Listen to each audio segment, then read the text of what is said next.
అందరికీ నమస్కారం.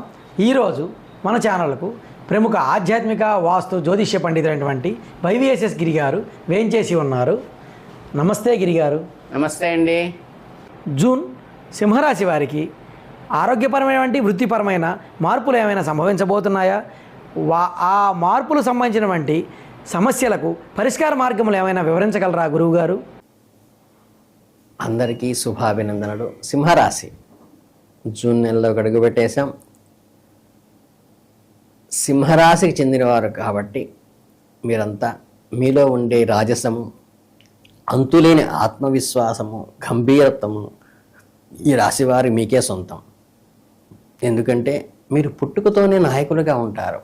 అడవిలో సింహం ఎలాగో మనుషులో మీరు అలా అన్నమాట. మీ ఆలోచనలు ఎప్పుడూ చాలా ఉన్నతంగా ఉంటాయి. 10 మందిలో ఉన్న మీకంటూ ఒక ప్రత్యేకమైన గుర్తింపు కోసం కోరుకుంటారు. అందరి దృష్టి మీ మీద సెంటర్ ఆఫ్ అట్రాక్షన్గా మీరు మారుతూ ఉంటారు. సూర్య భగవానుడు మీ రాశికి అధిపతి కావటం వల్ల, అగ్నితత్వానికి చెందిన రాశి కావటం వల్ల మీలో ఎప్పుడూ ఒక రకమైన తేజస్సు, ఎప్పుడూ ఏదో సాధించాల్సిన ఉత్సాహము ఉరకాలు తెస్తూ ఉంటాయి. దేనికైనా భయపడకపోవటం, వెనుగడగా వేయకపోవటం మీ డిక్షనరీలో ఉన్నటువంటి ప్రధాన లక్షణాలు. అందరినీ ఇట్టే ఆకర్షించే వ్యక్తిత్వం మీ సింహరాశి వారికి ఈ జూన్ నెలలో ఎలా ఉండబోతోందో, గ్రహాల అనుకూలతలు ప్రతికూలతలు ఏమిటో ఇప్పుడు కొంచెం వివరంగానే చక్కగా మాట్లాడుకుందాం. ప్రధాన గ్రహాల్లో ఒకటైన రాహు మీ రాశి నుంచి 7వ స్థానంలో కొలువై ఉన్నాడు, 7వ స్థానంలో. అలాగే సకల శుభాలను ఇచ్చే గురు భగవానుడు 11వ ఇంట్లో స్థానంలో లాభంలో ఉన్నాడు. ఆధ్యాత్మిక చింతన పెంచే కేతువు 1వ స్థానంలో అంటే జన్మరాశిలో ఉన్నాడు. మరియు కర్మకారకుడైన శనిదేవుడి 8వ 7వ స్థానాలకు అధిపతిగా 8వ స్థానంలో సంచరిస్తున్నాడు. మీ రాశ్యాధిపతి మీకు పరణ సమానుడైన సూర్యభగవానుడు మే 15 నుంచి జూన్ 15 వరకు 11వ స్థానంలోను, తర్వాత జూన్ 15 నుంచి జూలై 16 వరకు లాభస్థానమైన 11వ స్థానంలోనూ అడుగుపెడుతున్నాడు. బుధగ్రహం విషయానికి వస్తే 2వ ఇంటి అధిపతి అయిన బుధుడు మే 29 నుంచి జూన్ 22 వరకు 11వ స్థానంలో ఉండి, జూన్ 22 నుంచి జూలై 7 వరకు 12వ స్థానంలో సంచరిస్తాడు. కాస్త సంక్లిష్టమైన గ్రహాల కలయిక వల్ల జూన్ నెలలో మీరు ఎన్నో మలుపులు, సవాళ్లు, అలాగే తీపి జ్ఞాపకాలు, కబుర్లు చూస్తారు. మితిమీరిన ఆలోచనలు సతమతమయ్యే అవకాశాలు కానీ, దానివల్ల ఆరోగ్య బాధలు తలెత్తే సూచనలు కనిపిస్తున్నాయి. అనవసరమైన విషయాల గురించి ఎక్కువగా బుర్ర పాడు చేసుకోకండి. రాత్రిలో నిద్ర పాడు చేసుకోవడం మీకు అలవాటుగా మారుతోంది. మీకు అత్యంత ఆత్మీయత అనుకున్న వారి చేతిలోనే మోసపోయే ప్రమాదం సూచిస్తోంది. కాబట్టి వ్యాపారంలో, వ్యక్తిగత విషయాల్లో గుడ్డిగా ఎవరిని నమ్మబాకండి, ఎవరికి షూరిటీ సంతకాలు పెట్టబాకండి. మిమ్మల్ని కాస్త గందరగోళానికి గురి చేసే నెల ఇది. వీటన్నిటి మధ్య ఒక ఎంతో సంతోషకరమైన విషయం ఏంటో తెలుసా? ఇంతకుముందు పూర్వం నుండి మిమ్మల్ని తీవ్రంగా వేధిస్తున్న మానసిక బాధలన్నీ ఈ నెలలో క్రమంగా తగ్గిపోతాయి. మీకు ప్రశాంతమైన వాతావరణం ఏర్పడుతుంది. మీరు ఏ పనులు మొదలెట్టినా సరే సానుకూలంగా ముందుకు సాగుతారు. కార్యానుకూలత మెండుగా ఉన్నది. ఇక మీ ఇంట్లో, మీ కుటుంబమునందు శుభకార్య వీక్షణ జరిగే అవకాశం ఉన్నది. పుష్కలంగా ఉన్నాయి అవకాశాలు. మీ ఇంట్లో పెళ్లిళ్ళ సంబంధించిన లేదా ఇతరమైన శుభకార్యాల నుంచి సంతోషకరమైన చర్చలు జరుగుతాయి. ఈ నెలలో కొద్దిపాటి రుణబాధలు ఉన్నప్పటికీ కూడా సామాన్య ధనలాభాలు మీకు చవిచూస్తారు. మీ కెరీరు, వృత్తి లేదా ఉద్యోగము, వ్యాపార విషయాల గురించి లోతుగా మాట్లాడుకుంటే, వృత్తి ఉద్యోగాలకి కారకుడైన శగిబానుడు మీ 8వ స్థానంలో ఉండటం వల్ల మీ వృత్తి జీవితంలో మీరు ఆశించినంత వేగంగా, సాఫీగా ముందుకు వెళ్ళకపోవచ్చు. సింహరాశి వారికి మీరు ఎక్కడ ఉన్నా మీ మాటే నెగ్గాలనే, తగిన గుర్తింపు, ప్రశంసలు రావాలనే కోరుకుంటారు. కాబట్టి మీరు పగలు రాత్రి కూడా ఆ ఫేమ్ కోసం తపత్రయపడతారు.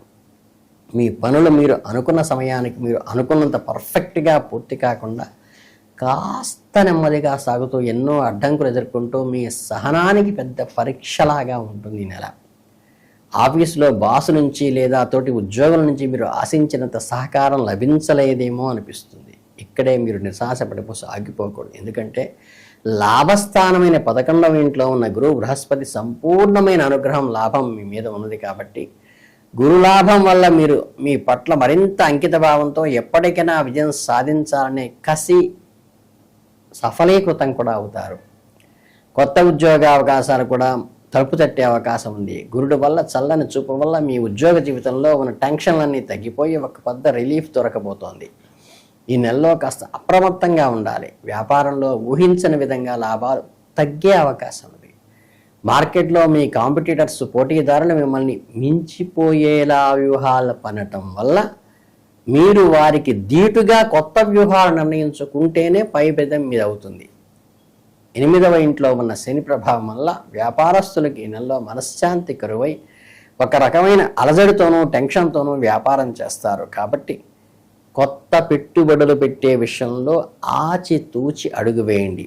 ఏది ఏమైనా సరే గురుబలం మిమ్మల్ని చివరిగా నిమిషంలో కాపాడుతుంది.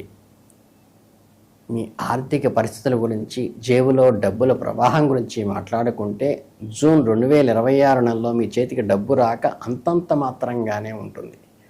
డబ్బు ప్రవాహం మధ్యస్థంగా ఉండి అటు పూర్తిగా ఖాళీ కాకుండా సరిపోనట్టుగా ఉంటుంది. సింహరాశి వారికి మీరు రాజసం బ్రతకడానికి, ఇతరుల బహుమతులు ఇవ్వడానికి ఇష్టపడతారు. పరిస్థితులు మీకు ఎంతో పొదుపు చేద్దామనుకున్నా మీ ఆర్థిక జీవనశైలి అలవాట్లను మార్చుకోలేని నిస్సహాయ స్థితి ఈ నెలలో వస్తుంది. మీ లైఫ్ ప్యాటర్న్ మార్చుకోవటం మీకు అంత సులభం కాదు. అయినప్పటికీ చేతిలో ఉన్న డబ్బును చాలా జాగ్రత్తగా, అత్యవసరమైతే తప్ప ఖర్చు చేయకుండా కాపాడుకోవటం ఈ నెలలో మీరు చేయాల్సిన అతి ముఖ్యమైన పని. మీ రాజసపు కోరికలను కాస్త అదుపులో పెట్టుకుంటే ఆర్థికపరమైన చిక్కు నుండి సులభంగా బయటపడవచ్చు. 8వ ఇంట శని ఉన్నందువల్ల మీ ఆరోగ్యం పట్ల జాగ్రత్త వహించండి. ముఖ్యంగా మీ ఆరోగ్యం అంతంత మాత్రానికి ఉండే సూచనలు ఉన్నాయి. మీకంటే ఎక్కువగా మీ జీవిత భాగస్వామి ఆరోగ్యం కోసం మీరు ఆసుపత్రుల చుట్టూ తిరగాల్సిన పరిస్థితి అయితే వస్తుంది. సింహరాశి వారు తమ కుటుంబ సభ్యులతో ఏ చిన్న కష్టం వచ్చినా తలడిల్లిపోతారు. కాబట్టి వారి ఆరోగ్యం కోసం మీరు ఎంతైనా ఖర్చు చేయడానికి వెనగాడరు. అయితే మరీ కంగారు పడి పెట్టుబడులు పెట్టబాకండి. ఎందుకంటే వారికి ప్రాణాయామం కలిగించేంత ఆందోళన చెందే విషయాలు ఏమీ లేవు. చిన్న చిన్న అనారోగ్య సమస్యలే ఇబ్బంది పెడతాయి. 1వ ఇంట్లో కేతువు అవరోహణ, 7వ ఇంట్లో రాహు ఉండటం వల్ల మీ సొంత ఆరోగ్య ఖర్చులు పెరుగుతాయి. ఎక్స్పెండిచర్ జూన్ నెలలో మీకు కాళ్ళు, వెన్నుముక సంబంధించిన, జీర్ణాశయానికి సంబంధించిన ఒత్తిడుల వల్ల కూడా నొప్పులు ఎక్కువ కావచ్చు. ప్రతిరోజు ఉదయం కాస్త నడక, వ్యాయామం చేయటం, సమయానికి పౌష్టికాహారం తీసుకోవటం, చిన్నపాటి ఆరోగ్య సమస్యలు వచ్చినా నిర్లక్ష్యం చేయకుండా వెంటనే డాక్టర్ని సంప్రదించడం చాలా ముఖ్యం. ఈ నెలలో మానసిక ప్రశాంతత కోసం యోగా, ధ్యానం చేయటం వలన కూడా పీస్ ఆఫ్ మైండ్ వస్తుంది. అలాగే 1వ స్థానంలో ఉన్న కేతువు మిమ్మల్ని సహజంగానే ఆధ్యాత్మిక మార్గం వైపు నడిపించడానికి, అక్కల్టాట వైపు పురుగొల్పడానికి, గోపురాలు సందర్శనలు, దైవధ్యానాలు, ఉపాసనలు చేయడానికి ఉత్సాహపరుస్తాడు. ప్రేమ వివాహము మరియు వ్యక్తిగత సంబంధాల గురించి ఎంత చెప్పుకున్నా తక్కువే. ఎందుకంటే సింహరాశి వారు ప్రేమలో చాలా ఉన్నతంగా ఉంటారు. 5వ ఇంటి ప్రేమ సంతాన స్థానం అధిపతి అయిన గురువు భగవానుడు 11లో కూర్చుని లాభస్థానంలో ఉండటం వల్ల ప్రేమ జీవితంలో, వైవాహిక జీవితంలో చాలా అద్భుతంగా గడుస్తుందని చెప్పవచ్చు. మీ జీవిత భాగస్వామి గతంలో ఉన్న మనస్పర్ధలు తొలగిపోయి ఇద్దరి మధ్య ప్రేమానురాగాలు వెల్లివిరుస్తాయి. మీ దాంపత్య జీవితంలో ఒక సామరస్య వాతావరణం ఏర్పడుతుంది. ఒకవేళ మీరు పెళ్లి వయసు వచ్చి సరైన సంబంధం కోసం వేచి చూస్తున్నట్లయితే ఈ నెలలో మీకు ఖచ్చితంగా వివాహ గడియలు దగ్గర పడతాయి. ఎంతో కాలంగా ఆగిపోయిన పెళ్లి ముచ్చట్లు మళ్ళీ మొదలై మీ ఇంట్లో బంధుమిత్రులతో కళకళలాడుతూ పెళ్లిపీటలెక్కే అదృష్టం దక్కుతుంది. మే 11 నుంచి 21 వరకు 9వ ఇంట్లో కుజుడు, మార్సు ఉండటం వల్ల కుటుంబంలో సంతోషకరమైన, ఉత్సాహవంతమైన వాతావరణం ఉంటుంది. కాబట్టి నాణానికి ఎప్పుడూ మరోవైపు ఉన్నట్లుగా 8వ ఇంట్లో ఉన్న శని, అలాగే 1వ 7 స్థానంలో ఉన్న రాహుకేతువుల ప్రభావం వల్ల అప్పుడప్పుడు మీ ప్రేమ, దాంపత్య కుటుంబ జీవితాల్లో చిన్న చిన్న అవాంతరాలు తలెత్తే అవకాశం ఉంది. శని ప్రభావం వల్ల కుటుంబ సభ్యుల మధ్య, ముఖ్యంగా భార్యాభర్తల మధ్య అనవసరమైన వాదనలకు దారితీసే అవకాశం ఉన్నది. సింహరాశి వారికి సహజంగానే అహము లేదా ఇగో కాస్త ఎక్కువ ఉండటం వల్ల ఈ నెలలో మీరు ఇగో సమస్యల పట్ల కుటుంబ సభ్యులతో పట్టించుకోకుండా వారి ముందు మీ ఇగో ప్రదర్శించబాకండి. దానివల్ల కుటుంబ సామరస్యం దెబ్బతింటుంది, టెన్షన్లు పెరుగుతాయి, రాహుకేతుల సంచారం కూడా ఈ అపార్థాలకు తావు చూపుతుంది. కాబట్టి మీ సహజమైన కోపాన్ని, ఆధిపత్య ధోరణిని తగ్గించుకుని కాస్త సర్దుకుపోయే తత్వాన్ని అలవాటు చేసుకోండి. ప్రేమకు, ఆర్షణకు కారకుడైన శుక్రగ్రహం జూన్ 8 నుంచి 4 వరకు 12వ ఇంట్లో వ్యయ స్థానంలో ఉండటం వల్ల ఆ నిర్దిష్ట కాలంలో ప్రేమ మరియు వైవాహిక జీవితంలో కాస్త ఆనందము, మాధుర్యం తగ్గినట్లుగా అనిపిస్తుంది. మీ భాగస్వామి మిమ్మల్ని సరిగ్గా పట్టించుకోవడం లేదన్న ఫీలింగ్స్ కలగవచ్చు. కాబట్టి ఒకరినొకరు ఓపికగా అర్థం చేసుకుంటూ ముందుకు సాగండి. ఈ జూన్ నెలలో మీకు ఎదురయ్యే గ్రహ దోషాలను, చిన్న చిన్న సమస్యలను పరిష్కరించుకోవడానికి జ్యోతిష్ శాస్త్రం ప్రకారం కొన్ని అద్భుతమైన పరిహారాలను ఇప్పుడు చెప్పడం జరుగుతుంది. ప్రతిరోజు ఉదయంలో క్రమం తప్పకుండా ఆదిత్య హృదయం పఠించండి. మీ రాష్ట్రాధిపతి అయిన సూర్యభగవాను అనుగ్రహం మీకు సంపూర్ణంగా లభిస్తుంది. సూర్యుడికి ఉదయాన్నే సూర్యోదయ కాలంలో రాగి చెంబుతో అర్ఘ్యం ఇవ్వండి. నీళ్లు ధారగా చేతిమించి ఇలా వదలండి అంతే.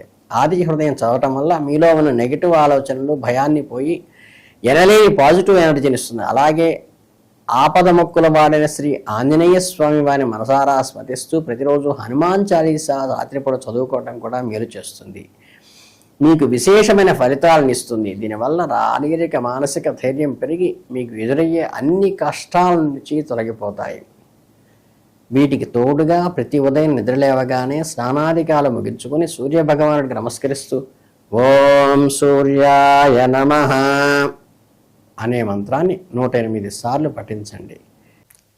సింహరాశి వారికి మీకు శుభం కలగాలని, అన్నిట్లో ఆయురారోగ్య ఐశ్వర్యాలు కలగాలని, చక్కగా సూర్య ఆరాధన వలన, చక్కగా సూర్యుడికి అర్ఘ్యం ఇవ్వటం వలన, ఆదిత్య హృదయం చదువుకోవటం వలన మీకు అత్యంతంగా ఈ నెలలో మీకుండేటువంటి లోపాలన్నీ తొలగిపోయి అద్భుతంగా ముందుకు సాగుతారని మీ అందరికీ శుభాభినందనలు తెలియజేసుకుంటూ లోకా సమస్తా సుఖినో భవంతు.